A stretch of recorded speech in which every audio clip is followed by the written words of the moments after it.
Hoje nós daremos sequência ao estudo da Palavra de Deus em Atos capítulo 15, nessa série que temos feito aqui em Atos, livro de Atos, falando a respeito da missão de Deus. E hoje eu queria que a gente pudesse pensar a respeito de evangelho e religião. Será que são iguais? Será que são diferentes? Será que a gente está vivendo só de religiosidade ou a gente tem vivido de fato o evangelho na nossa vida? Atos capítulo 15 vai nos ajudar a pensar e meditar a respeito dessas coisas. Atos capítulo 15, nós leremos versículos 1 até o 21.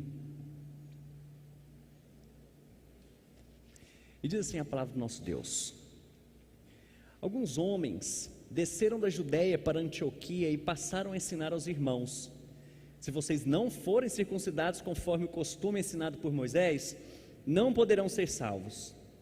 Isso levou Paulo e Barnabé a uma grande contenda e discussão com eles.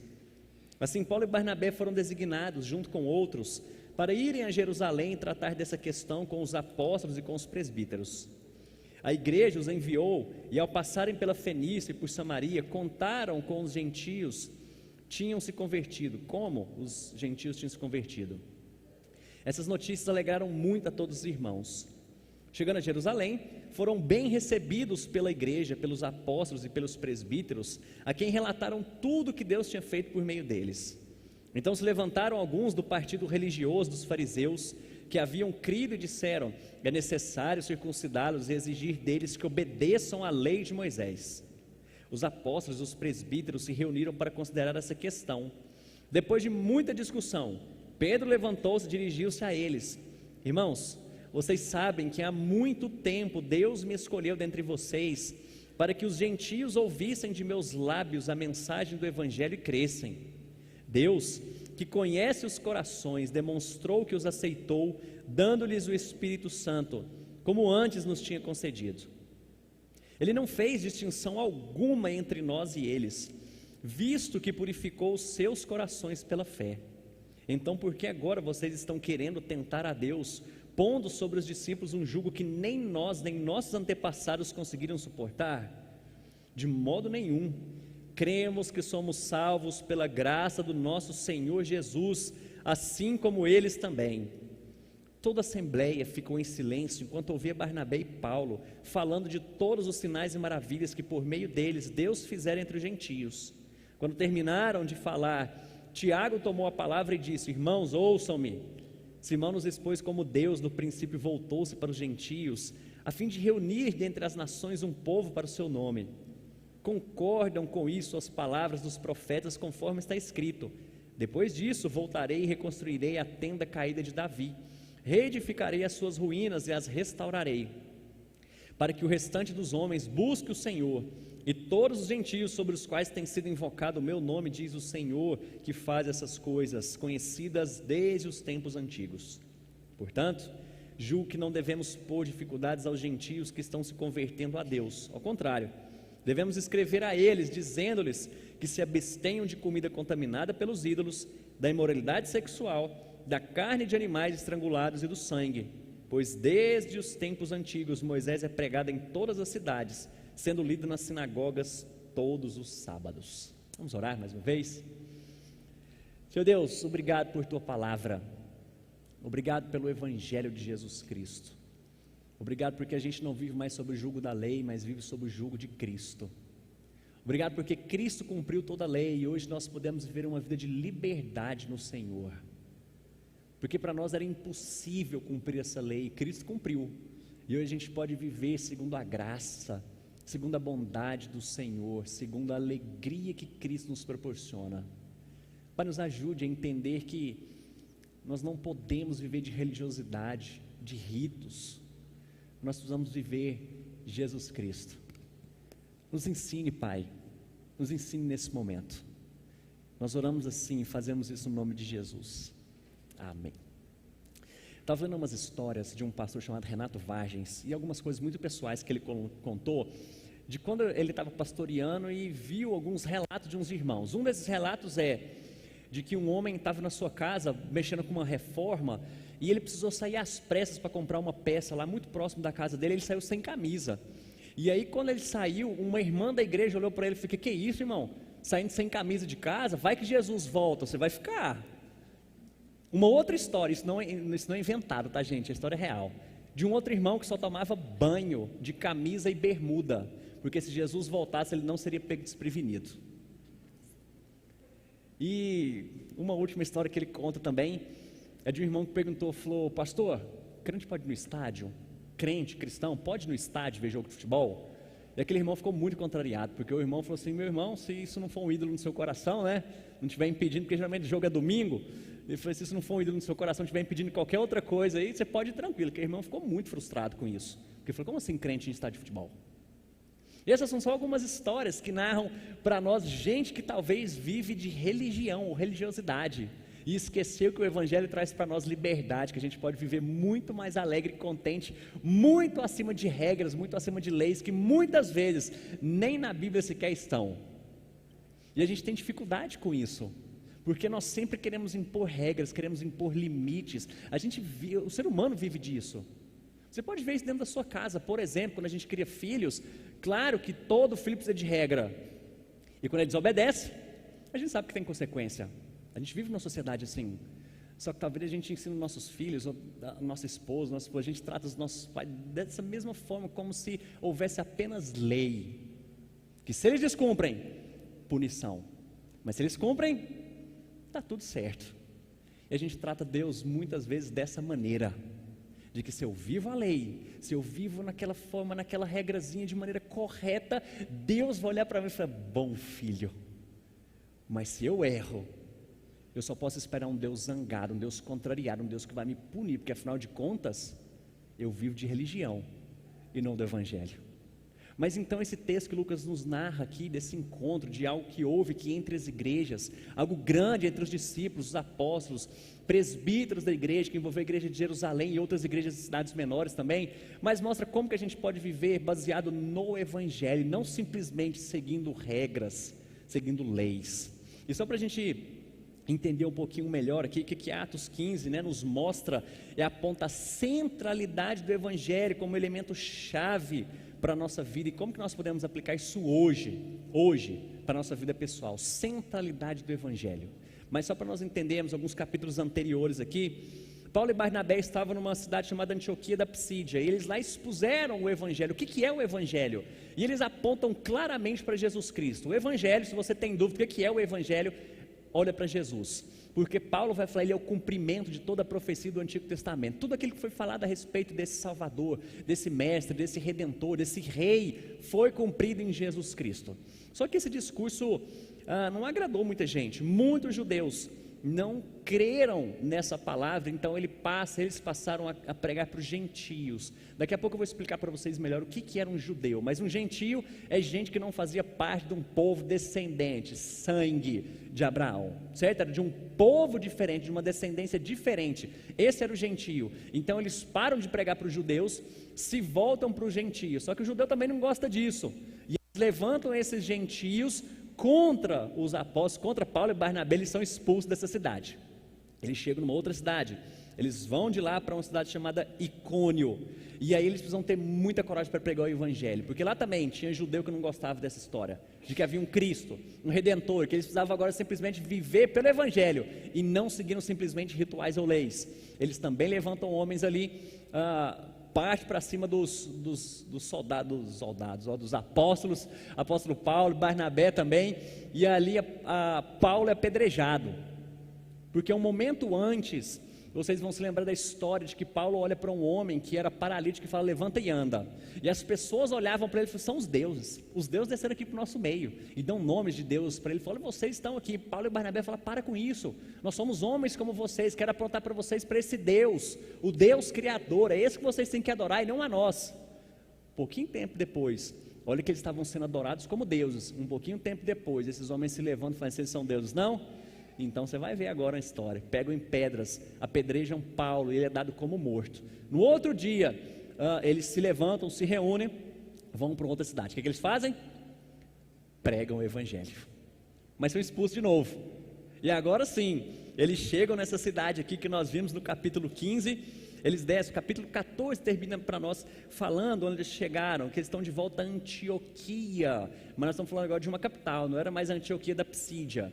Lembra que eles estavam numa cidade do interior, vão caminhando, sendo expulsos e caminhando e pregando em outras cidades, mas agora eles chegam numa grande cidade, uma grande capital, tá certo? Que é a capital aqui da Síria. Então eles estão nesse lugar e teve uma contenda muito grande, teve um problema muito grande lá. Em primeiro lugar é isso que a gente vai ver. Qual que era esse problema? Que não basta acreditar no Evangelho, é preciso, pode voltar, é preciso se tornar judeu para ser salvo. Mas qual que é, afinal de contas, esse problema? Presta atenção no cenário, o que está acontecendo aqui. O texto nos diz que alguns irmãos de Jerusalém desceram para Antioquia. E eu imagino que esses irmãos dessa cidade, dessa igreja, estavam muito animados, porque esse pessoal de Jerusalém, provavelmente, eles conheceram pessoalmente Jesus Cristo. Eles compartilharam tempo junto com os discípulos, aprenderam dos discípulos. Agora imagina, se alguém anuncia, naquela época, em nós da nossa igreja, que alguém anuncia, olha, um discípulo de Jesus, que andou com Jesus, ele vem aqui para a nossa igreja para falar alguma coisa, ele vem pregar no próximo domingo. Você não ia ficar animado com isso? Eu falei, gente, ele provavelmente se encontrou com Jesus, esse cara viu o nosso Salvador, a gente só ouve falar. E esses homens vêm para cá porque eles, gente, era gente muito especial, era um judeu muito especial, mas eles chegam nessa cidade de Antioquia e ficam abismados. Falando, mas como assim? Vocês gentios falam que creem no Evangelho, não circuncidaram? Que era uma prática judaica, onde havia derramamento de sangue, tinha toda uma simbologia nessa história. Mas eles chegam lá e falam, mas como assim vocês dessa igreja aqui não seguem os rituais judaicos? Para que você seja salvo, você precisa da circuncisão. E esse é o grande problema que a gente encontra aqui nesse momento. Mas por que, de fato, isso é um problema? Preciso explicar aqui quem que é o povo judeu agora de fato. Lembre-se que no Antigo Testamento, Deus chama um povo para ser seu, Deus separa um povo para ser seu. Mas como que esse povo ia ser conhecido, que era diferente de todos os outros povos? Deus deu algumas leis para esse povo, e quando a gente fala de lei mosaica, não são só os 10 mandamentos, tá certo? Faz parte da lei de Deus os 10 mandamentos, só que a gente tinha outras leis, algumas leis, por exemplo, cerimoniais, que eles tinham todo um ritual para sacrificar, não era de qualquer maneira, o sangue era suspeito, as vestimentas das pessoas eram diferentes, a comida que eles tinham era diferente, de preparar essa comida era diferente. Era um povo que tinha todos os seus rituais, tudo isso, e a circuncisão fazia parte, porque você vai lembrar lá do Antigo Testamento também, na aliança que Deus faz com Abraão, ele fala, todo macho ao 8º dia vai ser circuncidado, animal, gente da família, escravo, todo mundo que faz parte aqui, precisa passar por isso. Por que isso acontecia? Justamente para mostrar que esse era um povo separado, esse era o judeu, era um povo separado que tinha rituais diferentes e assim era conhecido como povo de Deus separado, exclusivo para esse Deus. Esse era o grande ponto aqui. Mas agora o que estava acontecendo? Diante desses rituais, eles olhavam para outras pessoas e falavam, se você não se tornar como um de nós, você não pode ser salvo. E qual que é o grande problema nessa história? Quando Jesus... em João capítulo 8, 32 diz, e conhecereis a verdade, e a verdade vos libertará. É justamente desses fatos que Jesus está dizendo, ele vai libertar vocês, não só da escravidão do pecado, mas diante desse peso que a lei traz para vocês. O próprio Jesus Cristo afirmou, eu não vim revogar a lei, mas eu vim cumprir, porque só ele podia fazer isso. Então, eu quero pegar umas ideias aqui que Timothy Keller fala a respeito dessa liberdade espiritual, liberdade cultural. Por que isso era tão grave? Por que aqueles judeus chegarem para essa igreja de Antioquia e poder falar assim, olha, se vocês não fizerem igual a nós, se você não se transformar igual a nós, você não vai para o céu não. E isso, segundo Tim Keller fala, que ele ameaça a liberdade espiritual dos crentes. Por que ameaça a liberdade espiritual dos crentes? Porque qualquer coisa que nós adicionamos ao Evangelho, isso já não é mais Evangelho. Se nós precisamos fazer algo para a nossa salvação, isso já não é mais Evangelho. se eu entendo que Jesus Cristo não é suficiente, o que Ele fez naquela cruz não é suficiente, não é o evangelho que eu creio. E por que isso então ameaça a nossa liberdade espiritual? Porque religião tem a ver com bom conselho.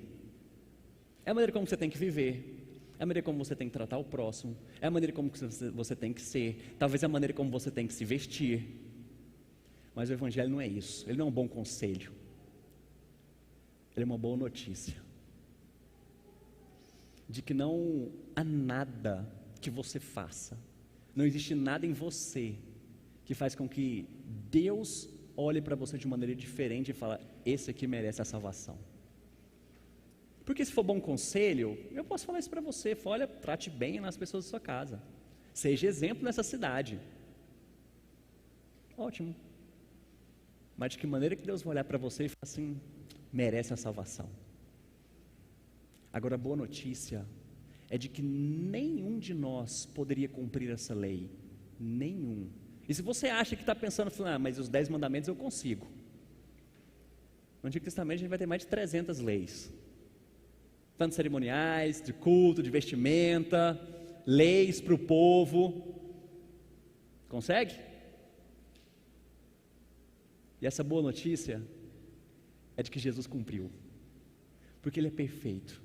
Ele é Deus, Ele é o Filho de Deus que se encarnou, se fez entre nós, justamente para cumprir tudo isso daqui. E agora se tira um fardo das nossas costas, porque agora não tem mais a ver com você, tem a ver com Jesus Cristo. E essa é a boa notícia. Mas isso também tem a ver com a liberdade cultural. Isso prejudicava aqueles homens, ameaçava a liberdade cultural, porque quando a gente olha para a Bíblia, apesar de haver um povo escolhido e separado, agora no Novo Testamento, junto com Jesus Cristo, deixa eu tentar te dar um exemplo. Antigamente, quando eu era mais novo, era fácil você reconhecer um crente na rua, porque ele tinha umas roupas especiais, a maneira dele se vestir, o corpo dele era diferente. Ia para a igreja, tinha umas certas vestimentas que podiam, as que não podiam. Era um pouco mais fácil reconhecer crente na rua. E hoje é um pouco mais difícil. Você não consegue olhar para qualquer um na rua, não é crente. Não... Essa é a questão cultural. Vou tentar te dar um outro exemplo. A igreja, quando veio para o Brasil, a igreja presbiteriana principalmente, quem trouxeram isso aqui foram os americanos. E o americano vivia praticamente, ou principalmente em lugares frios. E aí veio para o Brasil, faz um frio danado aqui, não faz? Mas já viu que o seu pastor só usa terno e gravata? Às vezes está suando que não está, mas está desidratado lá na frente do púlpito. Mas isso é cultura. Isso não tem a ver simplesmente com o povo, a maneira como nós devemos nos vestir ou nos trajar dentro de um local como esse. Um outro exemplo também, para deixar isso muito claro, nós apoiamos aqui e ajudamos inclusive financeiramente um missionário do Senegal, João Batista. Ele já veio aqui na igreja, e eu não sei quantos lembram disso, ou se você já acompanhou alguns cultos que ele faz, e ele posta algumas coisas lá no Instagram. E esse povo é muito movido por música, por batidas e tudo mais, e o culto deles é com dança, com as roupas típicas dele. Agora já imagina, ele chega lá, um brasileiro, fala: agora pode parar com isso, que agora nós só vamos tocar esse tipo de música aqui, roupa de vocês é só caminho. Já pensou isso? Isso é um bom conselho. Agora o Evangelho diz: é Jesus. Você precisa se preocupar com o seu coração, você precisa se preocupar com o que Cristo fez na cruz. É isso que você precisa entender. Isso não tem a ver simplesmente com cultura.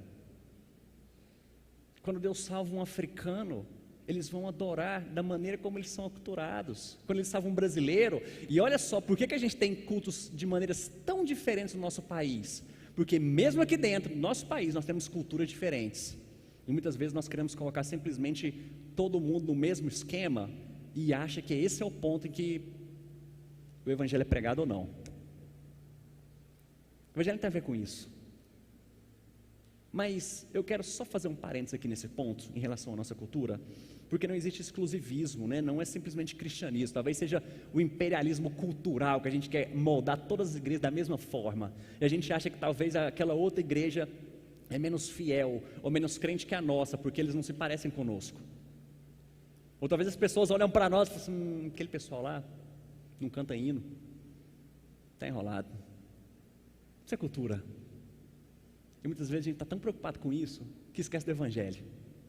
Mas eu quero te fazer um parênteses aqui, para a gente pensar a respeito dessa cultura, porque a Bíblia também fala que todas as coisas não são listas, mas nem todas convêm. Algumas coisas que são culturais no nosso país, isso tem a ver com a nossa geração também, que eu acho que isso não tem a ver também com o Evangelho, isso não deveria estar presente na vida de um cristão. A gente tem hoje muito esses podcasts e stand-ups, sabe? O pessoal fica em pé lá fazendo piada e tal, e alguns podcasts são muito conhecidos, eles chamam pessoas em entrevista, é algo muito divertido, eu gosto muito de assistir isso, mas só que essas falas e tudo mais é regado a palavrão, eu não acho que é o caso de falar assim, não, eu não vou assistir mais isso aqui não, porque eu acho que a gente precisa se filtrar, a gente precisa ter discernimento das coisas, certo? Não vou pôr minha filha para ouvir aquilo, certo? Mas, qual que é o problema da cultura? Que hoje tem muita gente que acha que isso é tão engraçado e legal, que isso também pode estar na minha boca. Estava conversando com o irmão esses dias sobre isso, né? Falei, gente, tem crente com a boca suja demais. Eu falei, mas isso é cultura. Olha só, a gente olha para outras cidades, né, outros estados aqui do nosso país, isso é muito normal, gente que fala palavrão o tempo inteiro, aí a gente olha para ele e fala assim, mas como assim, né? Isso é cultura, o pessoal hoje não tem mais nada a ver com isso, né? Não é esse cunho, essa conotação tão pejorativa, tão feia assim, mas aí a Bíblia vem falar sobre a história de não sair nenhuma palavra torpe da sua boca. Eu falo, tudo bem, não pode sair palavra suja, eu entendo, é palavrão, só tem que abençoar o próximo, né? Mas mais uma vez eu falo, isso tornou cultura. E o que essa palavra torpe diz lá? O cunho que a gente tem a ver lá com a ideia que ele tem lá de palavra suja, tem a ver com conotação sexual. E me diz quais desses palavrões que são falados hoje que não tem a ver com conotação sexual. Se você me apresentar talvez eu mude de ideia. Para você estar usando isso na sua boca e falando assim, mas isso é cultura, eu vivo a liberdade em Cristo. A gente tem que ter muito discernimento, meus irmãos, muito discernimento, sobre aquelas coisas que estão presentes na nossa vida, que a gente pode falar assim, olha, isso aqui não tem a ver com o Evangelho, é cultura e você, né, nada a ver, mas a gente também tem que ter muito discernimento daquilo que tem a ver com a nossa santidade ou não, certo? E se isso não ficou claro para você, nós podemos conversar essa semana sobre isso. Tá bom? Mas eu espero que você entenda a diferença que nós estamos falando aqui, quando a gente vive o Evangelho, ou quando uma cultura quer moldar um povo, quer moldar a sua religião, a sua religiosidade, você quer viver disso. E esse era o grande problema que esse povo estava vivendo. Mas observe aqui então, a gente já passando para o segundo ponto, a reação de Paulo e de Barnabé, que o texto diz aqui para nós. Isso levou Paulo e Barnabé, versículo 2, a uma grande contenda, uma discussão com eles. Assim eles foram designados junto com outros para irem a Jerusalém tratar dessa questão com os apóstolos e com os presbíteros, e a igreja os enviou. O que está acontecendo aqui é que eles tiveram uma briga muito grande dentro da igreja lá, justamente para pensar sobre essas coisas. Falaram, mas como assim? Vocês estão pensando em circuncidar? Gente, para com essa história. E provavelmente foi uma discussão muito acalorada.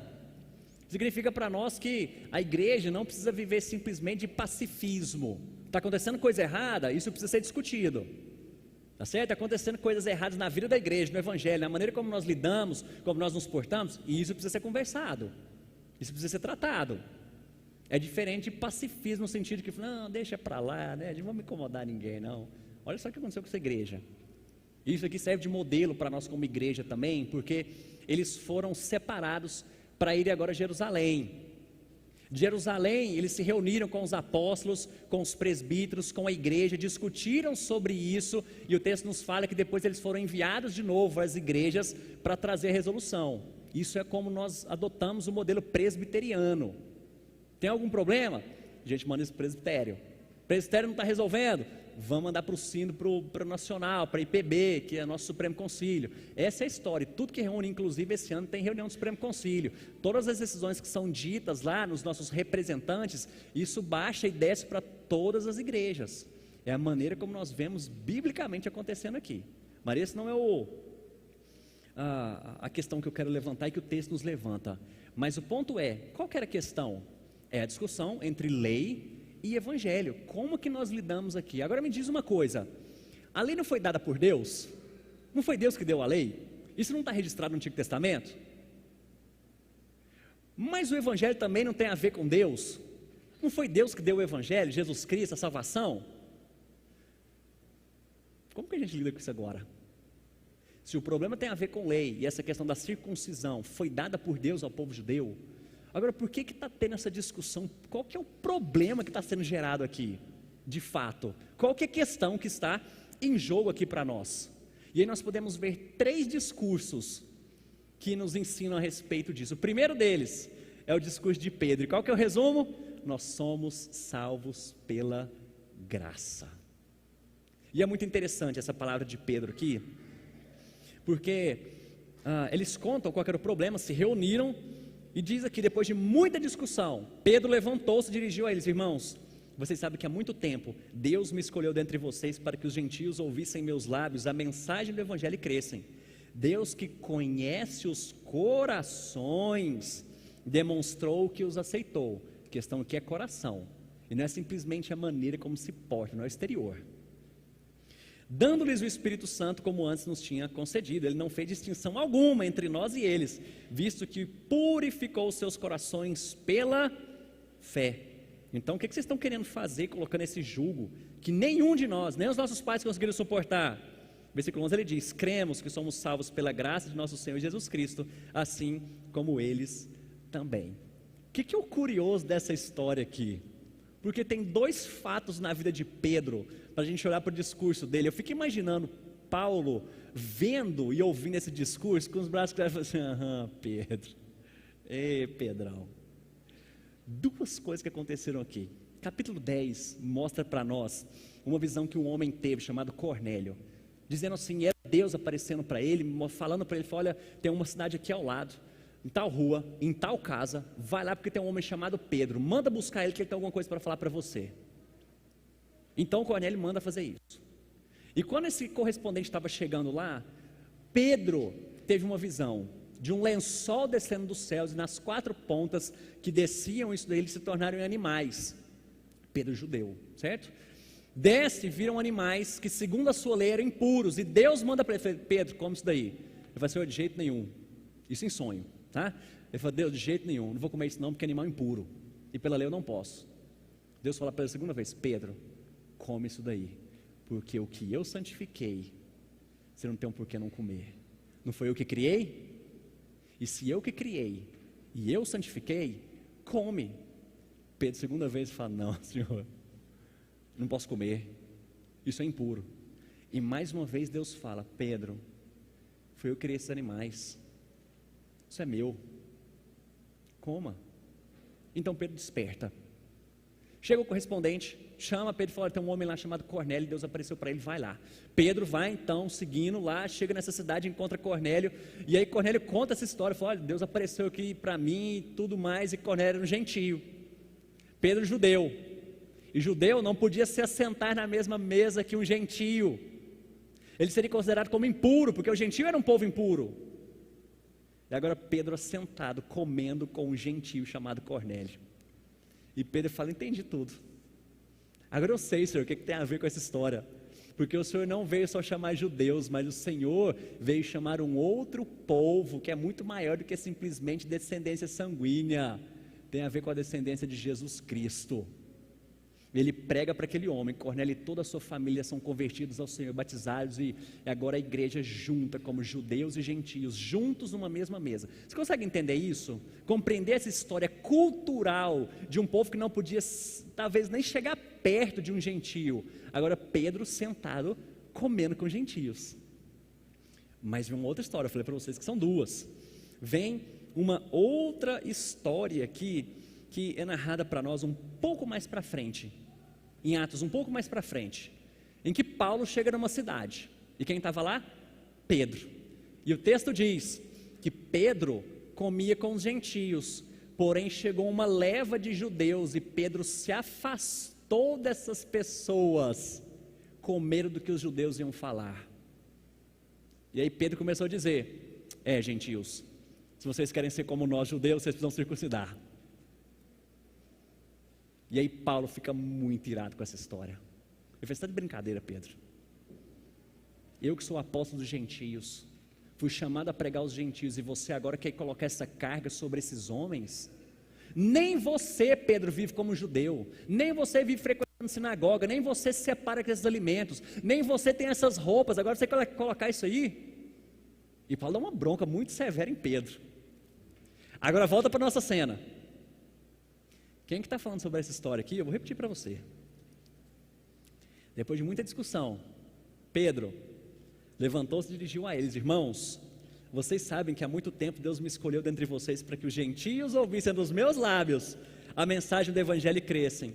Deus que conhece corações os aceitou. E depois ele termina dizendo: eles são salvos pela graça, pela fé em Deus. Você consegue imaginar essa cena? Pedro, Paulo, um na frente do outro, Pedro dizendo: vocês são salvos pela graça, gente. Para de querer colocar essas coisas diante dos judeus aqui, diante dos gentios. E Paulo aprendeu, né, Pedrão? Aprendeu essa história, né? De que não tem a ver com o exterior, mas Deus que conhece coração os libertou. E eles são salvos exclusivamente pela graça. Isso vem pela fé. Você lembra dos 5 solas que foi feito lá na época da Reforma Protestante? Isso resume basicamente toda a nossa fé. Tem a ver somente pela graça, somente pela fé, somente Jesus Cristo. E nós temos também só a Deus graça também, e continua. Mas olha só, toda a nossa fé resumida em que esses homens estão falando aqui. Mas não é somente pela graça que você é salvo. Não tem a ver com o seu exterior, não tem a ver com a sua cultura, não tem a ver com o que você faz, não tem a ver com a sua comida, não tem a ver com o seu cabelo, não tem nada a ver com isso. Tem a ver com Jesus Cristo. E aí, então tem um segundo discurso aqui que é de Paulo, e ele conta isso através de experiências, como Deus estava salvando os gentios. Ele mostra sinais e maravilhas. Nós estudamos aqui nos últimos domingos como que Paulo foi instrumento do Senhor para mudar a vida desses gentios. Que ele chegava a pregar para judeu, o judeu ia lá, espancava ele, expulsava e vai: então não vou pregar para vocês mais não, vou pregar para gentio. E um monte de gentio então era convertido ao Senhor, e eles congregavam juntos na mesma igreja. Aí chegou o último discurso, o terceiro discurso aqui, né? Porque Paulo fala a respeito da salvação dos gentios, e o último que é de Tiago, que ele confirma essa palavra e faz alguns acréscimos. Agora a nossa cabeça começa a dar um nó aqui. Nós estamos falando o tempo inteiro aqui que a salvação é pela graça, certo? Não tem a ver com rituais, não tem a ver com o que você segue nem com o que você faz, tem a ver com Cristo. Mas ele diz, quando terminaram de falar, Paulo e Barnabé, Tiago tomou a palavra e disse: irmãos, ouçam-me. Simão, Pedro, nos expôs como Deus no princípio voltou-se para os gentios a fim de reunir entre as nações um povo para o seu nome. Concorda com isso as palavras dos profetas? Então ele cita aqui Amós. O próprio Deus profetizou que judeus e gentios estariam juntos. A igreja e o povo de Deus não tem a ver mais, repetindo para vocês, não tem a ver com descendência sanguínea, mas é um povo de todas as línguas, tribos e nações, reunidas agora como como povo do Senhor. Porque se fosse simplesmente descendência sanguínea, talvez nenhum de nós aqui poderia estar aqui hoje, adorando esse Deus. Mas então Tiago fala: gente, nós estamos concordando, é isso aqui mesmo, tem a ver com Cristo. E ele cita então, falou: o próprio Deus profetizou isso, que um dia judeus e gentios estariam juntos como um só povo.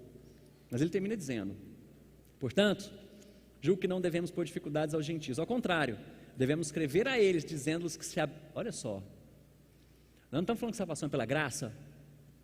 Agora Tiago diz, devemos escrever a eles, dizendo-lhes que se abstenham de comida contaminada pelos ídolos, da imoralidade sexual, da carne de animais estrangulados, do sangue, pois desde os tempos antigos Moisés é pregado em todas as cidades, sendo lido nas sinagogas em todos os sábados. Gente,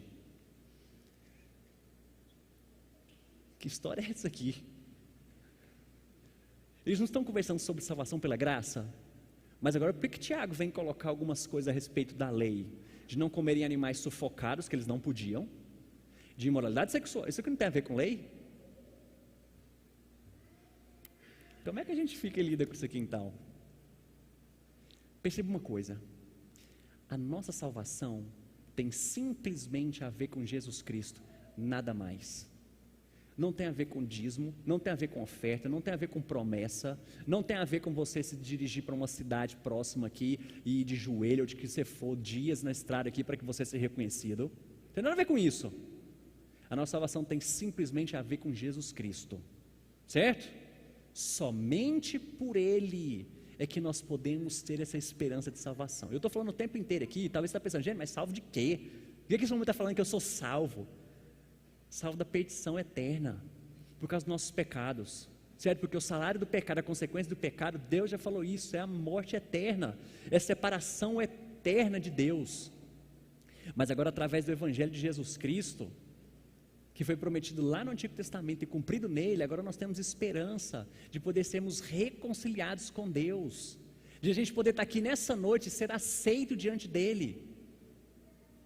É como eu costumo dizer, muitos chamam Deus de Pai, pode chamar, qualquer um pode chamar Deus de Pai, mas não é qualquer um que Deus trata como filho, Ele pode tratar como criatura, porque foi Deus que criou.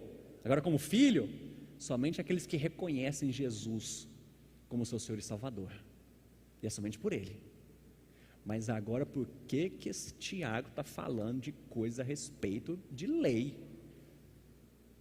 E a conclusão que a gente chega então, diante desse texto aqui, como é que a gente fica? Como é que a gente lida então com a lei e com a graça? A graça é para a sua salvação e a lei para a sua santificação. Nós cumprimos e obedecemos a lei, olhamos para ela, não porque eu quero ser salvo, não porque eu quero que Deus traga favor para mim, mas é porque tudo isso já foi obtido em Jesus Cristo. É uma resposta de gratidão, é uma resposta amorosa a esse Deus que um dia me salvou, e agora eu preciso olhar para essa lei e falar, Deus, eu quero poder obedecer ao Senhor, porque isso é mandamento do Senhor, porque isso tem a ver com ser parecido com Jesus Cristo, não tem a ver com você ser aceito diante da presença dEle. Consegue compreender essa diferença? Espero que seja claro isso.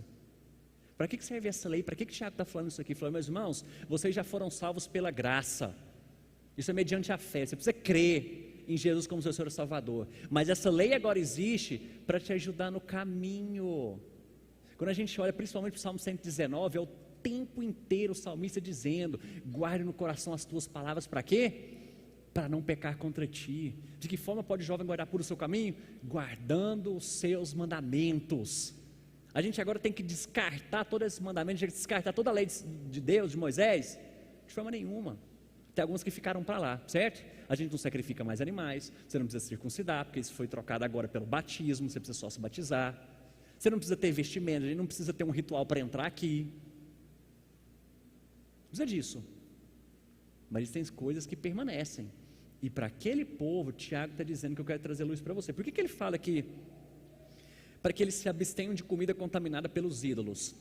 Uma tradução mais literal, a ideia é de animais sufocados, animais que não se tirava o sangue, certo? Por que eles não podiam comer? Porque exatamente a tradução diz para nós aqui exatamente o que acontecia. Esses animais eram oferecidos a ídolos e depois colocados no mercado para vender.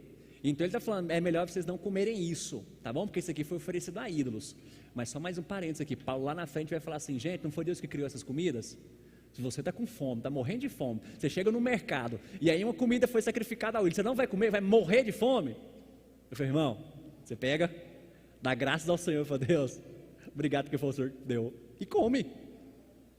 Mas depois ele vem dizer aqui, ainda continua dizendo, falando para nós, da imoralidade sexual, depois ele diz aqui, né, da carne de animais estrangulados e do sangue, tem a ver com esse complemento aqui de animais oferecidos em sacrifício.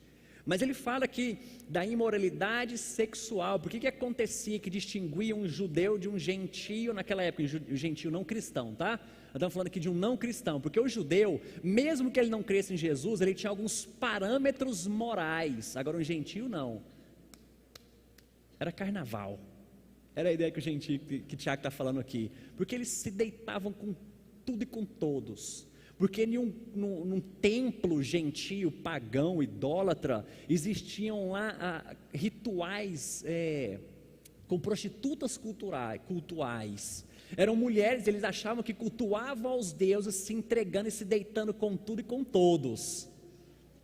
E esse era o padrão moral de um gentio naquela época. Antioquia era conhecido por talvez ser uma das cidades mais imorais sexualmente que existia naquela época. É por isso que o Tiago está falando, é melhor vocês não fazerem isso não. Sabe qual que é o padrão? Por que o Tiago está falando isso aqui? E eu preciso ler para vocês, se você está com sua Bíblia aí, abre por favor em Romanos capítulo 13. Romanos capítulo 13.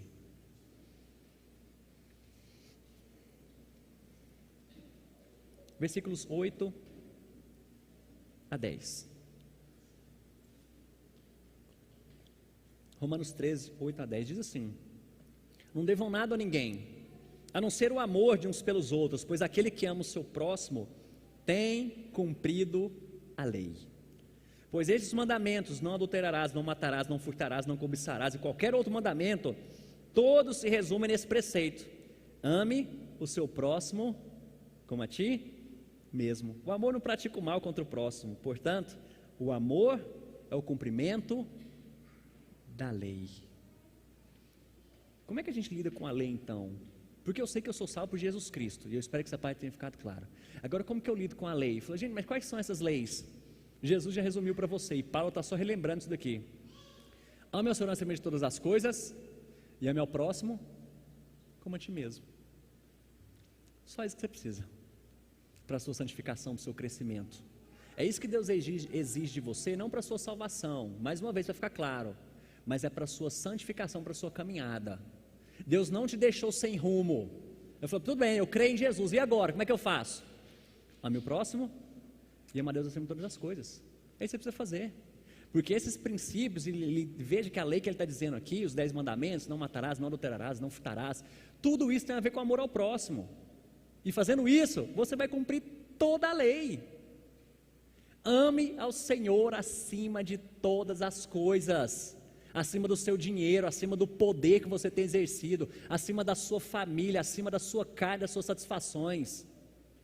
Ame a Deus acima de tudo isso, e ame o próximo, porque se você ama o próximo, a lei já não serve mais como parâmetro e padrão dentro da sua casa, mas é o amor. Eu tenho enfrentado, a gente tem enfrentado isso dentro de casa com a criação dos meninos, porque eu sei que a gente precisa ter regras, dentro de casa a gente precisa ter regra, mas se a gente só viver baseado em regra e pela lei, não tem filho que chegue à adolescência, porque são pecadores, assim como você, assim como eu. A gente quebra essas leis o tempo inteiro. E como que Deus te trata? É baseado na lei? Mas é baseado na graça. Ele olha para você e diante de uma aliança que Ele fez com o povo, e porque Jesus Cristo cumpriu, e novamente eu sempre lembro, se você estivesse aqui de manhã, você teria aprendido a respeito dessa história de um pacto que Deus fez com o povo. Primeiro um pacto de obras, ele disse para Adão, primeiro Adão, obedeça, você vai ter vida. Ele não obedeceu.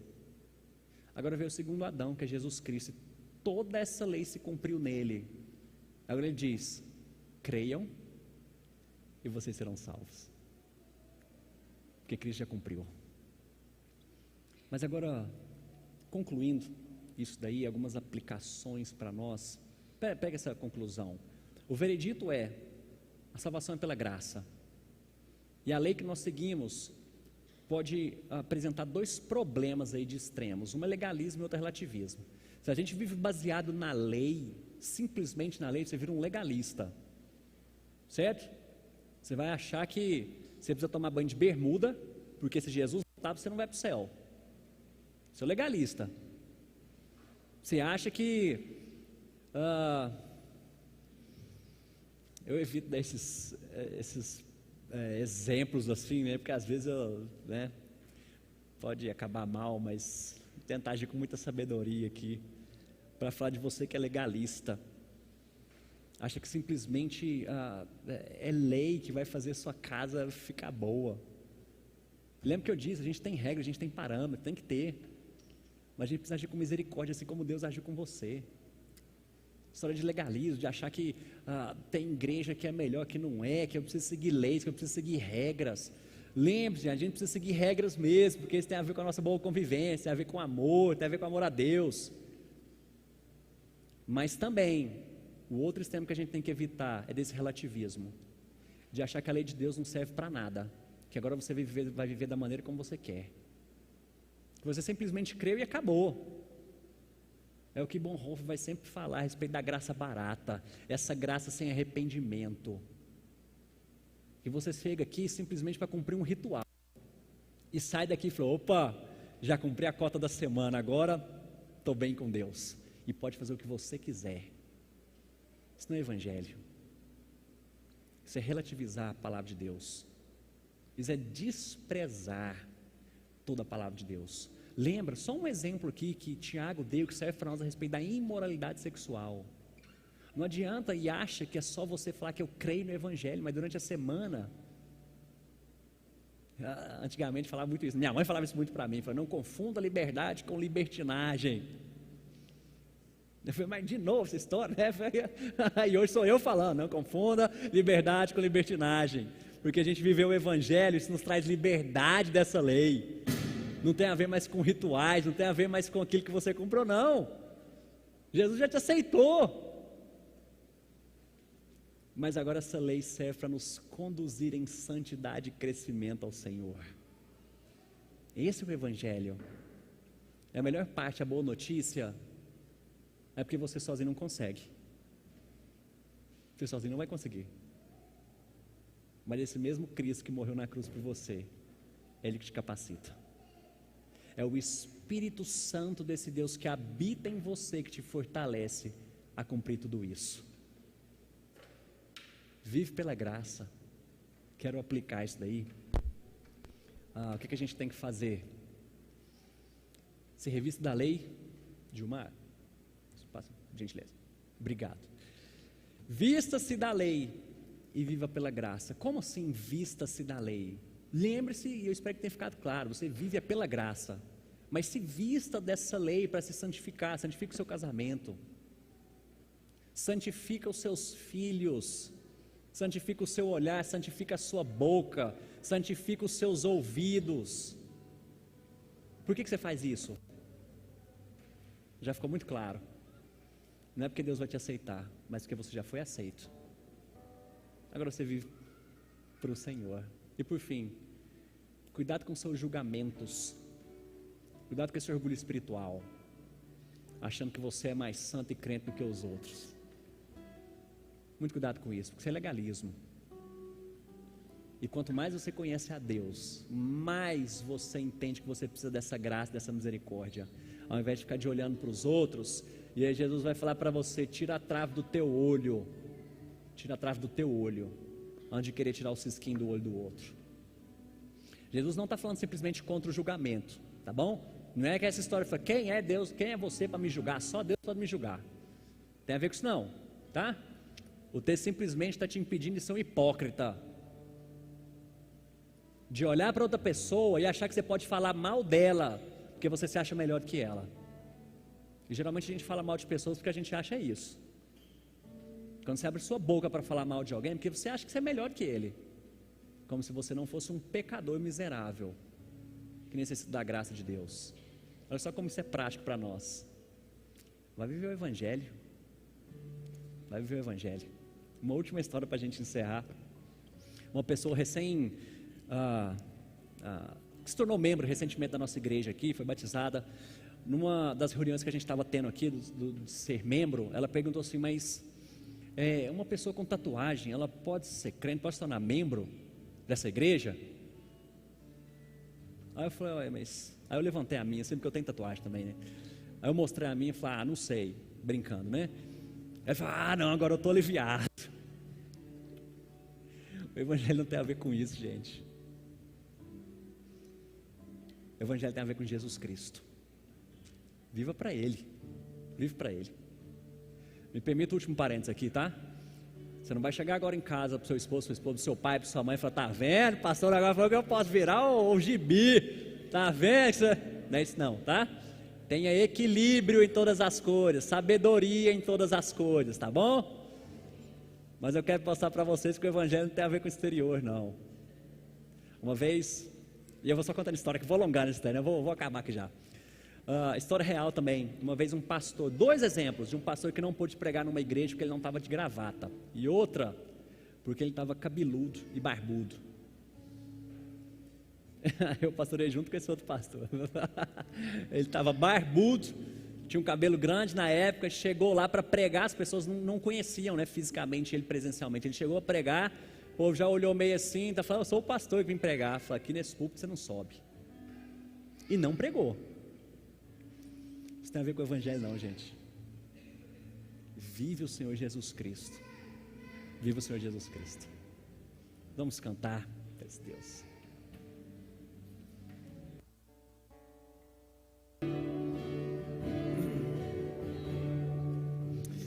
Se você puder, coloque-se em pé. Nós vamos fazer a oração final. A gente dá os avisos depois. Quero aproveitar esse momento para nós orarmos. Feche seus olhos. Deus bendito, obrigado por Tua palavra. Obrigado pelo Evangelho do Senhor, que é Jesus Cristo. Obrigado porque Ele enfrentou aqueles escravos. E essa morte foi suficiente, ó Deus, para cumprir toda a lei, toda a exigência do Senhor. Obrigado, ó Pai, porque hoje nós podemos viver Jesus Cristo. O fardo de Cristo é leve, esse jugo é suave. Obrigado, ó Pai, porque a gente não precisa simplesmente ficar vivendo de rituais, ficar vivendo de cerimônias, mas a gente pode viver Jesus Cristo. Hoje a gente pode estar aqui na presença do Senhor, gente tão diferente um do outro aqui, nós podemos juntos como povo do Senhor adorá-lo. Pai, se tem gente aqui vivendo esse peso, porque isso nos escraviza, que o Senhor os liberte. Mas se também tem gente vivendo aqui, ó Deus, achando que pode simplesmente viver a maneira como a sua cabeça pensa, Deus, que o Senhor traga de volta. Que o Senhor nos santifique. Ajuda-nos, Deus, a viver pela graça. E eu clamo, Deus, para que se nessa noite tem alguém aqui achando que precisa viver alguma coisa além de Jesus para ser salvo, para ter essa esperança de vida eterna, Deus, que o Senhor traga da Tua salvação, abre os olhos, ó Deus, tira as escamas do olho do coração, para que possa entender que é somente por Jesus, esse mesmo Jesus que nós acabamos de cantar aqui, ó Deus, e que não tinha beleza, não tinha majestade, mas pagou todo o nosso preço, todo o peso do pecado na cruz. E obrigado porque esse Jesus vive, e um dia a gente vai estar juntos, reinando e celebrando o Senhor. Encha-nos dessa esperança, nos ajude, para que nessa semana, Deus, a gente também cumpra a lei do Senhor, amando o Senhor acima de todas as coisas, e amando o nosso próximo. Ajuda-nos a sermos graciosos no tratamento com as pessoas, ajuda-nos a sermos graciosos com pecadores assim como nós somos, o Senhor tem nos tratado com essa graça. Nós oramos nesse nome de Jesus e rogamos para que a graça do nosso Senhor e Salvador Jesus Cristo, o amor de Deus o Pai e a comunhão do Santo Espírito esteja sobre cada um de vós, hoje e para todos sempre. Amém. Pode se assentar.